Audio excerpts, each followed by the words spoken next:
I know how to go in and out of schools and all that stuff. So, that talking about the prisons, that they always ask, people ask me, aren't you tired of going to prison? No, the more I go in the front door, I ain't got to worry about going in the back door. So that's why I keep doing it. You know what I'm saying? Guys, I did 23 years in prison in and out. I got 5 different numbers. This last time I was facing a 25 to life sentence. That's where my life was like, okay, it's time to wake up. I remember stepping over a line in the jail, and I was like, it was October 31st, 2017. I said, Halloween, what out of all odds when I gave my life to God, right? I said, I don't know who you are, but I don't ever want to be that again. And I just hit my knees. And the next days, whenever I got mercy, God showed up in my courtroom, and I ended up getting a 10 years probation plan, and I'll get into that too in a minute. But I just want y'all to know that I've done a lot of time. If I wasn't in prison, I was in my own prison. So the story will kind of unfold and kind of get where we're going.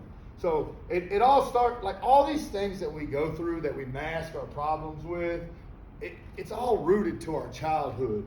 And until we really get down to our childhood and start pulling these roots out and start, that's what bringing darkness to light means. Like, people don't really understand, like, what do you mean? Like, I got to get to this dark stuff that's causing me to still watch porn, still watch whatever I'm going through. I got to get down here and get real with myself.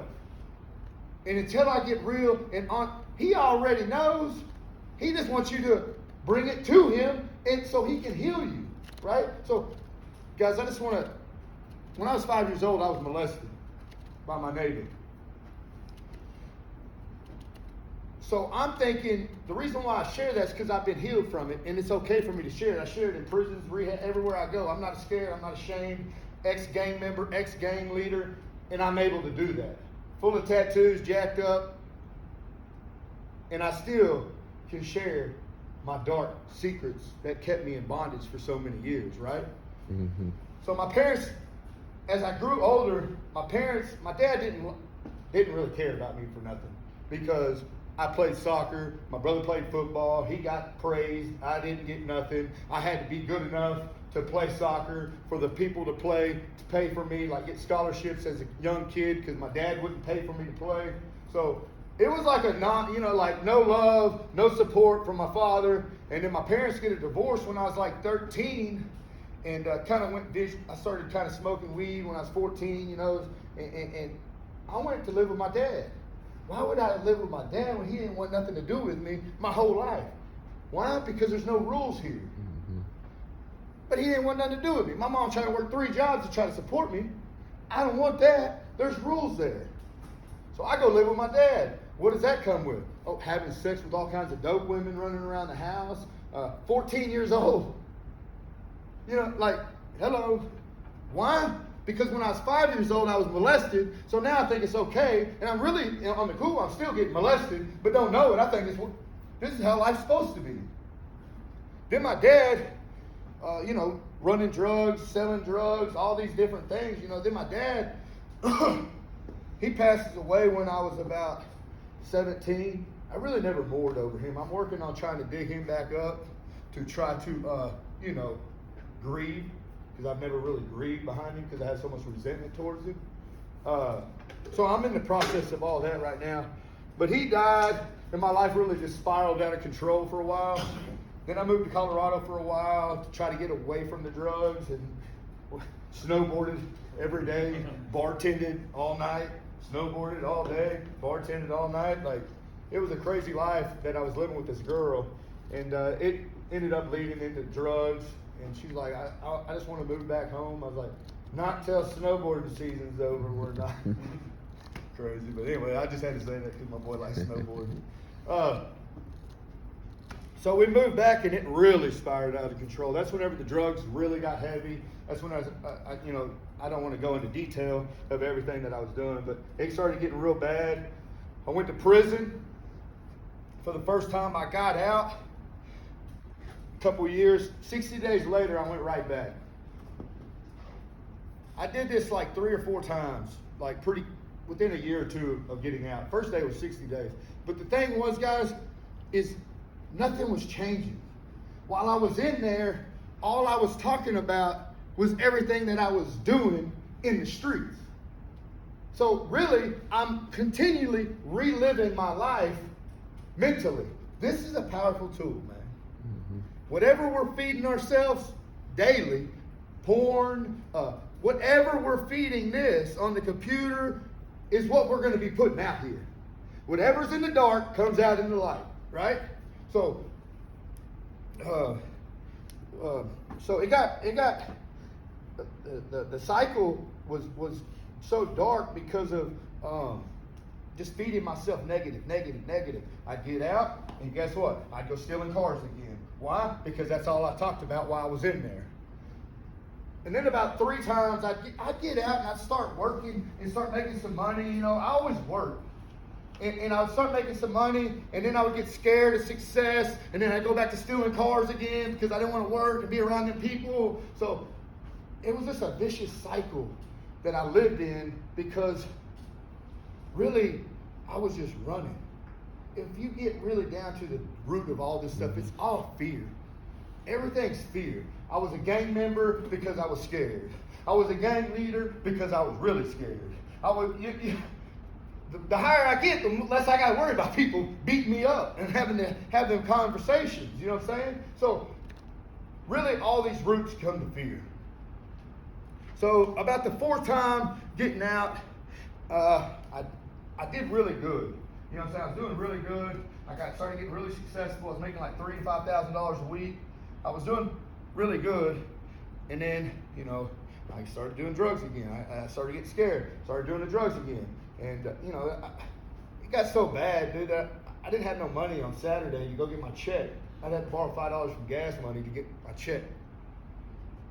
I'm trying to make this as fast as possible, JD. You're good. So the 5th time is whenever I got 7 drug charges. I got locked up. My sugar mama got me out. I had a sugar mama at the time. She got me out. But 3 months later, I got, first it was 4, then it was 3. 4 drug charges, then 3 drug charges. I got locked up. I got out. She got me out again. I had to go in front of the judge. The judge was like, can you pass the drug test? I was like, well, no, I just got out. Just got locked up. No. He's like, lock him up. He locked me back up. I was like, I just get sugar mama to get me out again. I don't care, whatever, dude. Well, he made my bond like I murdered 10 people. You ain't getting out this time, dude. So that's when I sat, and that's whenever, you know, my judge kept going 25 to life, 25 to life, 25 to life, 25 to life for about 4 or 5 months, and that's when I went open plea. I gave my life to Jesus the night before. I was like, I don't know what to do. So I told my lawyer, I was like, I'm just going to go open plea and talk to the judge myself, man, because you're not doing nothing for me. Mm-hmm. And this is Tarrant County. This is not something you really do in Tarrant County. And I was like, he was like, you're crazy. You can't, why would you do that? I was like, bro, you're trying to give me 25 to life. I got to try something different because what you're trying to give me ain't going to work. He's like, whatever, okay. So I went up. The guy before me gets 20 years. I'm like, oh my gosh. This judge is not in a good mood right now, dude. So I ended up getting the, you know, I talked to the judge. He's like, you want some help? I was like, yeah, I want some help. So he said, okay, I'll give you 10 years probation, and I'll give you I'll give you Pine Street for 30 days. What do you think I did when I got back in the back of the cell? I done got these fools getting out of jail for free, baby. Still in that mental. I just got blessed, but I'm still thinking in the flesh. I'm not even realizing the blessing that just happened because I'm so worried about the flesh. Now let me back up a little bit and go back to me and my wife. So me and my wife, before this last sentence, we got together, and she was married with 3 kids. We got high, we never went home. I dated her in my 20s, but I went to prison, so we separated. So she came and got high one night with me and never went back home for years, like 2 or 3 years. So no kids, no nothing. So, and let me back this up even more. So my stepdaughter, this is her boyfriend. Only guy, right? Yep. Only guy can do this, man. It gets better. Mm-hmm. So these are things that I've been praying for. You know what I'm saying? These are things that only God can do. It's a miracle. You know what I'm saying? So when I go to prison, well, first I go to Safe P. I'm not Safe P. I go to the rehab. I tell my girl, come to rehab. We'll get clean together. That's stupid. I was blowing her kisses. They kicked me out for fraternizing with the women. So now I'm on the run for a couple months. Bro, let me tell you something, man. I already made that commitment that I was never going to get high again. I ain't done drugs or alcohol in 7.5 years. Nothing. No pain pills, nothing from the doctor, nothing. I tell them I don't want it. So, where was that? Sorry, I got it. Fraternizing with the girls. Fraternizing. So I got kicked out. I went on the run. Guys, I was jumping in bushes, dude. Leaving at 4 o'clock in the morning to go to work, coming back at 10 o'clock at night, jumping fences, jumping in bushes. You know, cars would drive by. I'm diving. I'm more high now, and I ain't even high. Like, I'm scared to death. And finally, that last night, I was like, God, I'm done. I'm tired. I'm tired of running. I'm tired. Come get me. I can't do this no more. It's mentally breaking me.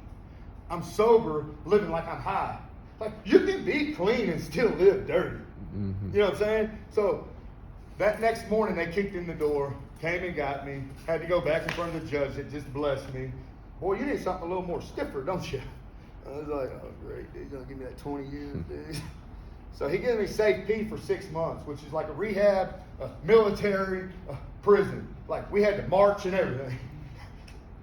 Yeah, it was crazy. While I was there, I used to have a swastika this big on my back, too. So I was a target. They were picking on me, pulling me up for stupid stuff, and I'm ready to fight because I did so much time in prison. I'm not trying to hear it. I'm just trying to fight. Hey, man, you need to sit down and chill, man, because you're about to do a lot of time. These people never even been to prison. Click, click. I got a thing right here. Okay. It took me about a month to start playing the game with them and start rolling it out, right? Well, I started playing the game. I started rolling it out. I started doing a lot of praying, a lot of worshiping.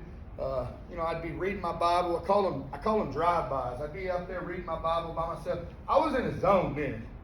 I'd be reading my Bible. I call them drive-bys. They drive by. You think that's going to save you, convict? Matter of fact, I do. I'm not even care what they're saying. Guys, if you don't journal, I suggest you to journal.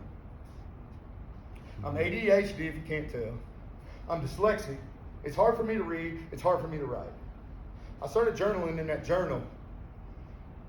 If I wanted to slap a guard, I'd write it down.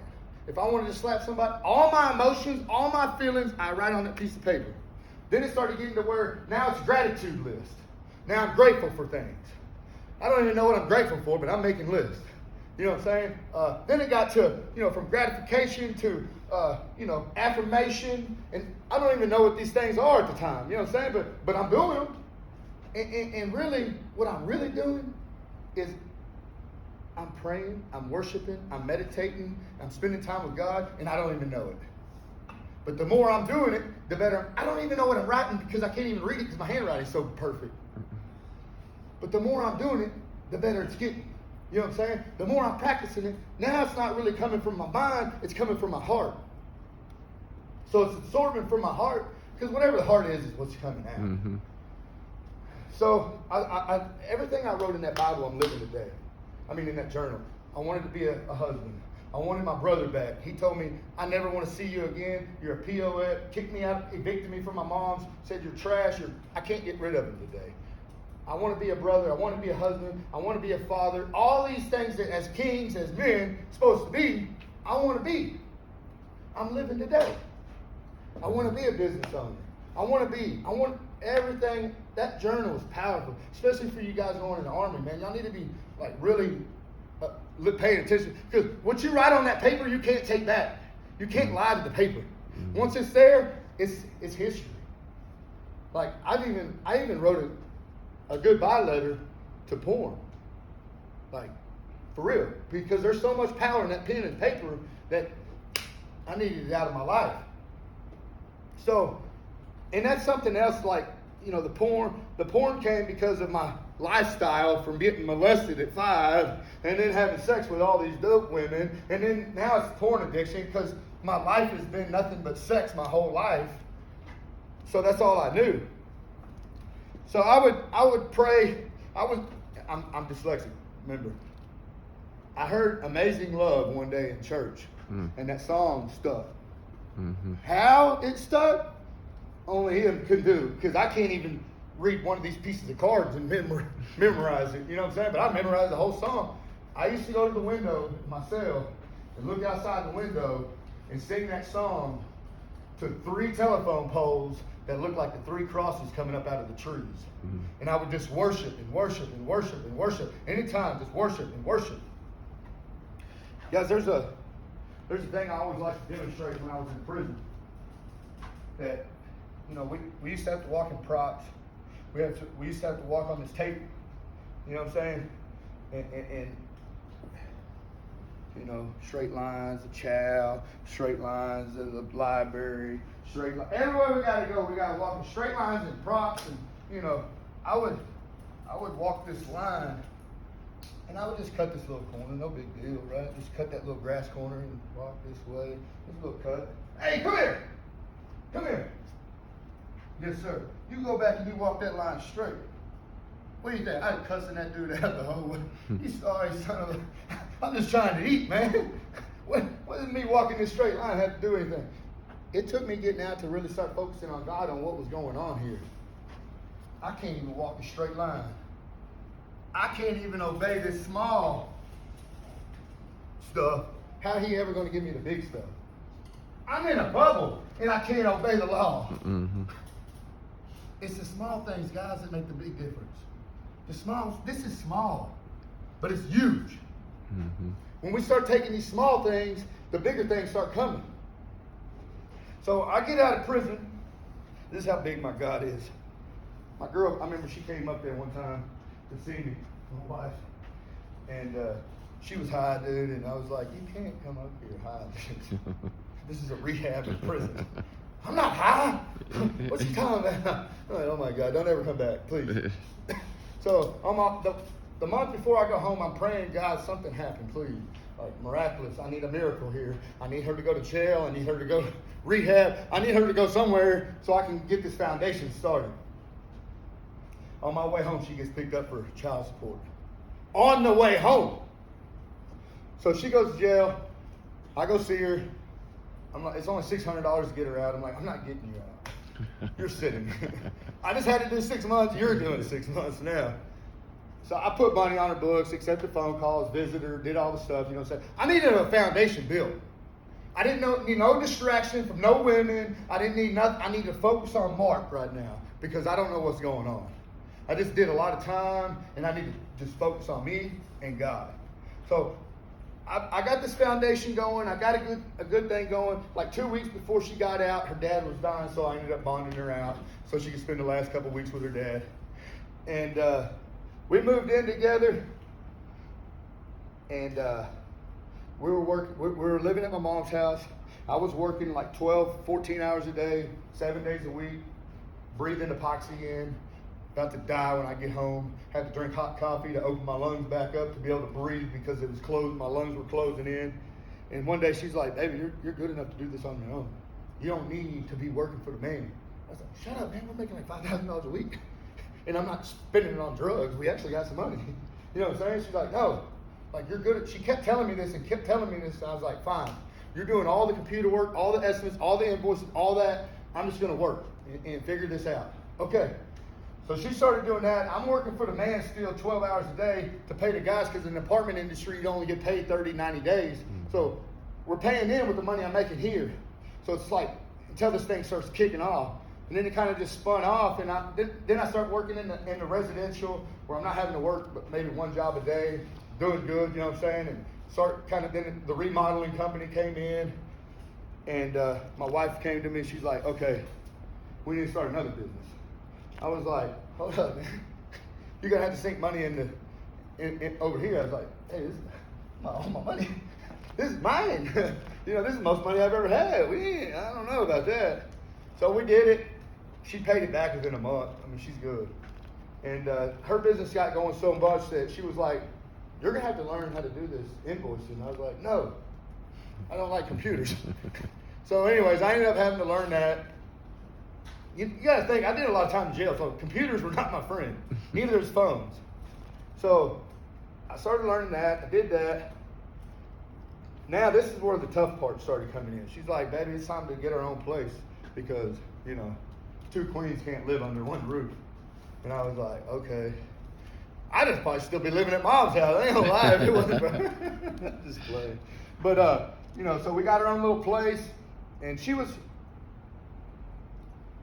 starting to see her kids once a week or every other week for an hour downtown with the courthouse. This is how bad it got, you know what I'm saying? And then after, you know, a month, she got to go to like bowling alleys, pay for a supervisor to come to the bowling alley, you know, and you know, the kids don't even want to be there. They really do not like mom at all. But we're just trusting and faith in. We're going to church. We're doing all kinds of stuff, you know what I'm saying? And we're just worshiping God and praising God.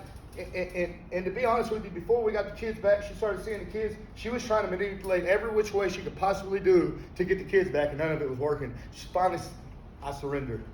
I surrender it to you. I give it all to you. If you want me to see my kids, you will let me see my kids. Well, boom, it started happening.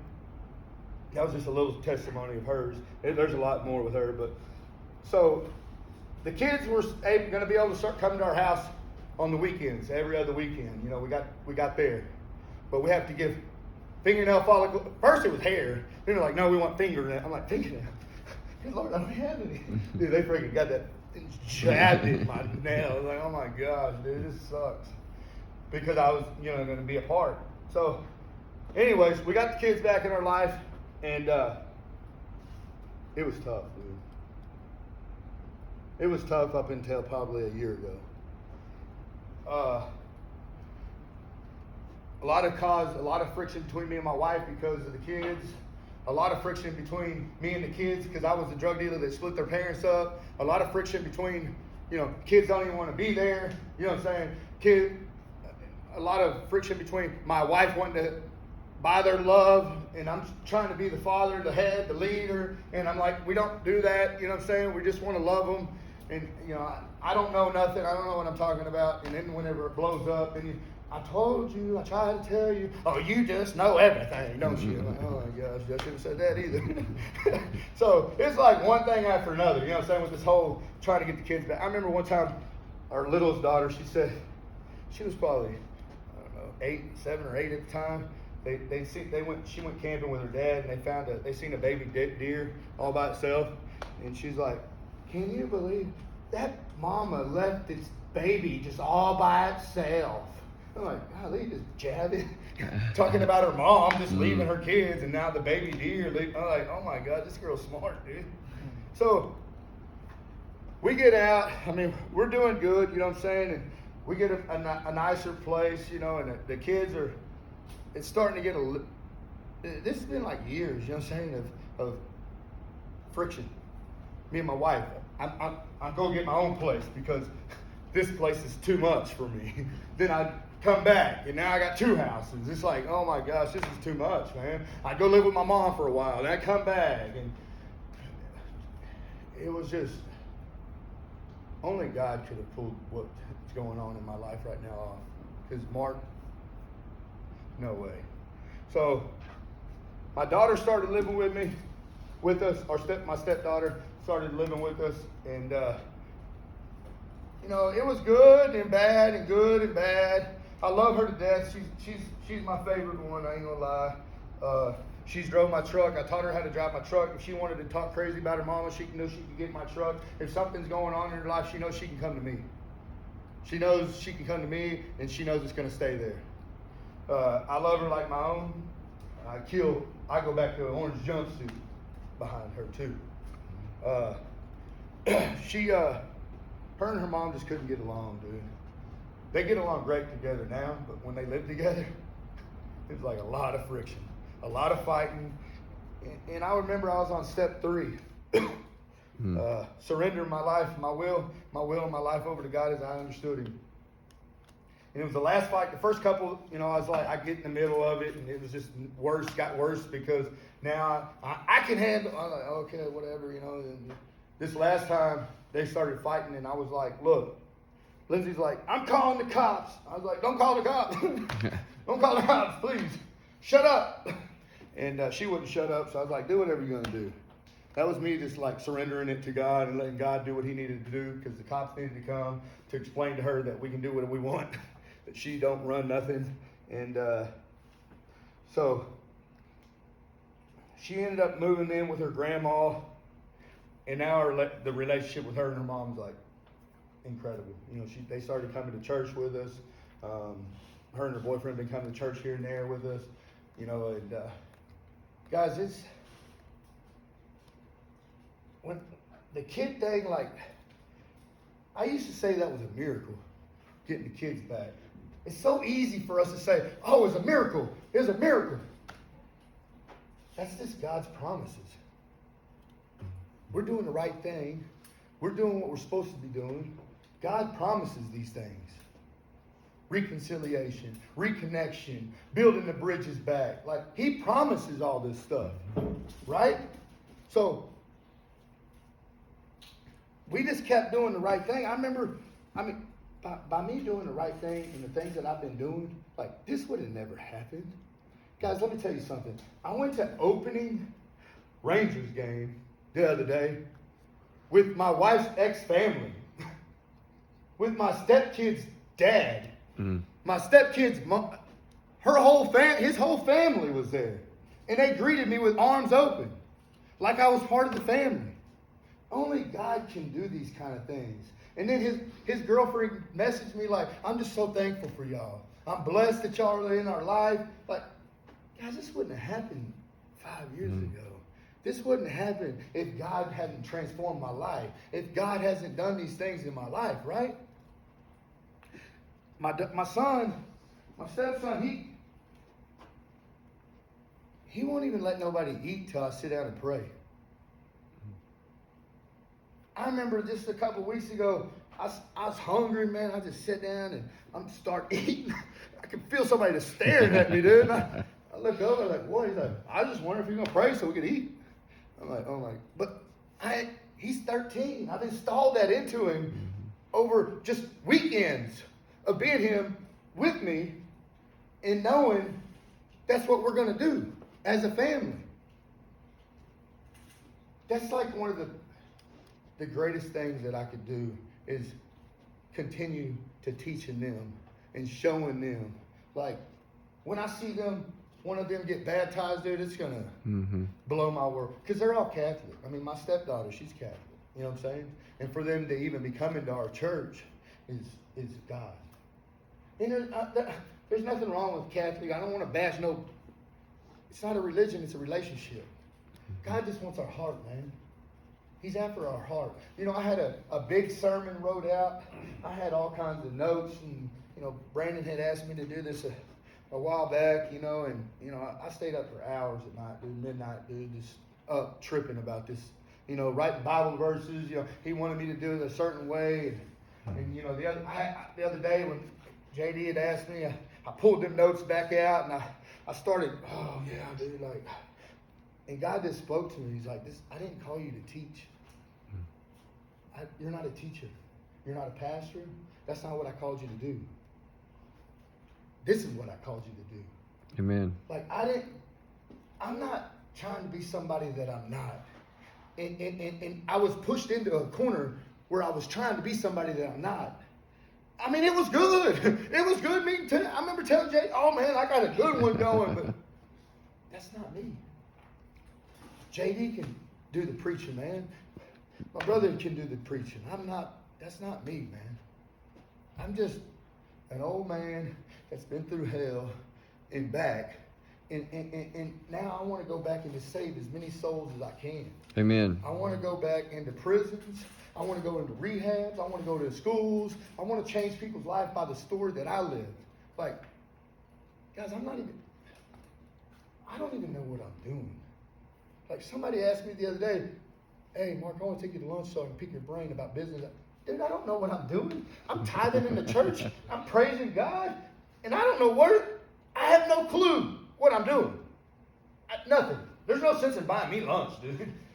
I give him all the glory. I tithe. Tithing is very important, guys. If y'all don't tithe, like I suggest you I highly recommend doing it. It's biblical. It is in the church, and I'm not here to try to get your money. So this is coming from a guy who's been through it. Like tithing it's not for the church. The church don't need your money because God's going to supply money for the church. Don't worry about that. It's a promise for you. It's what God promises to you. It's you showing my what's that word I'm trying to say? When you keep doing it every week, you know what I'm saying? The dedication. Obedience. Huh? Obedience. Thank you. Oh, the high school kids tell me that. Yeah, obedience. It's all about your obedience, your faith, and trusting God is going to show up. And you don't even do it for Him to show up, really. I mean, He does. It's a promise. I had some stuff written down about that too. But guys, man, I just love this way of life, man. 7.5 years clean. Like, I'll be in $1 million house, $2 million house, telling some old lady my testimony. I'm telling her I did 23 years in prison, and she looks at me like, what the hell are you doing in my house?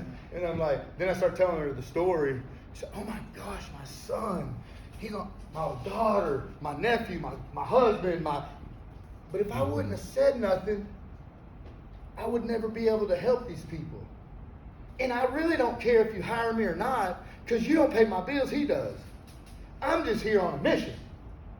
And my mission is not complete until I get to heaven. Because I don't want to get to heaven and see you as I had a chance to save your life by speaking my life into you, and you're going to hell because I didn't share my story with you.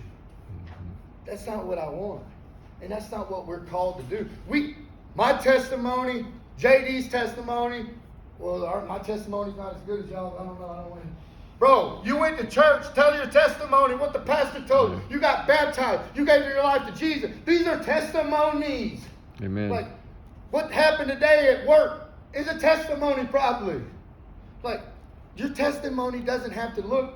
That's what the body of Christ is about. The pastor can't go into prisons and pull people out, but me and JD can. But I can't go in front of a church, a congregation, and pull people to heaven. I can't. That's what we need the pastor for.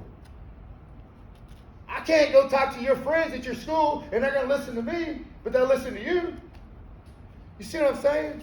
It's a body, and the body is big. We got to have the head, the feet, the head, everything. And I love that. I was quoting that because JD said that last time when he told his testimony, he said the same thing.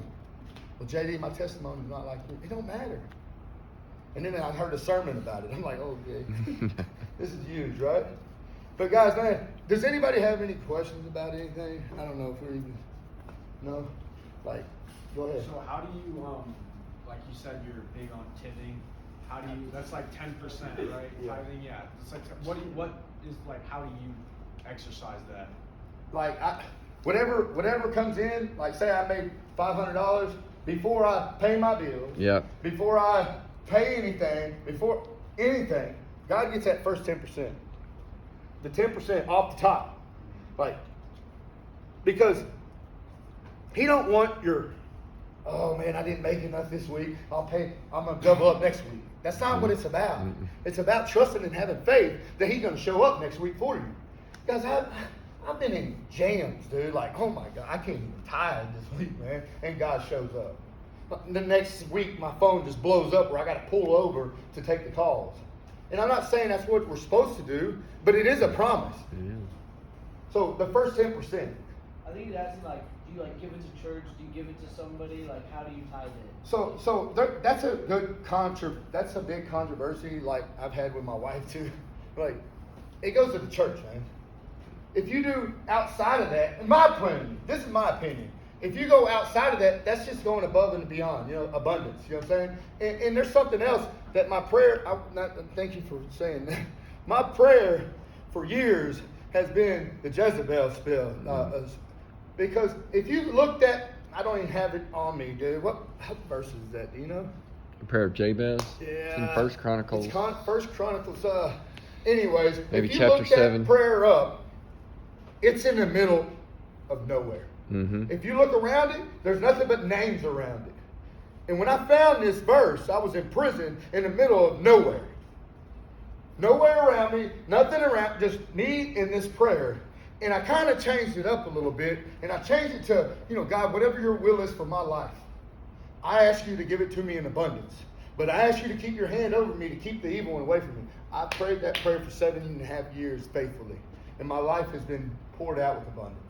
Like, I remember our first vacation, we went to Colorado, and I just sat at the Christmas tree crying, bawling at like 4 a.m, uncontrollably. And just praying, just telling God, like, I don't deserve this, man. I'm a menace to society. All I've done is steal. All I've done is rob. All I've done is kill. I ain't no good to be getting on a plane to fly into Colorado to go snowboard. I don't deserve it. And God just keeps telling me, but I love you this much. I love you this much. I love you this much. And I'm just weeping, man. Just like, this doesn't even make sense to me. How could you love somebody like this? To be somebody like this? Like, it's huge, bro. Like, the life I have today, guys, I couldn't have dreamed it. No way. Not in a million years, man. I'm living somebody else's dream. There's no way I would dream I would ever have a bass boat, a new truck, a new house. Like, what? 7.5 years ago, I was eating out of trash cans on Lancaster, homeless, with my wife. How do you go from that to this? God. Only.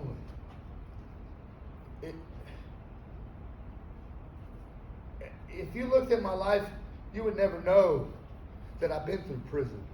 I remember when we met our business partner for the first time, my wife's business partner for the first time, he thought I was a cop. I had long sleeves on, it's cold, what I'm saying? We met at Texas. He did 10 years in the Fed, and he's just like us. He came here one time, what I'm saying? And he speaks in federal prisons too. And he thought I was a cop, man. But that's how only God can change a man like that. To talk, to be able to,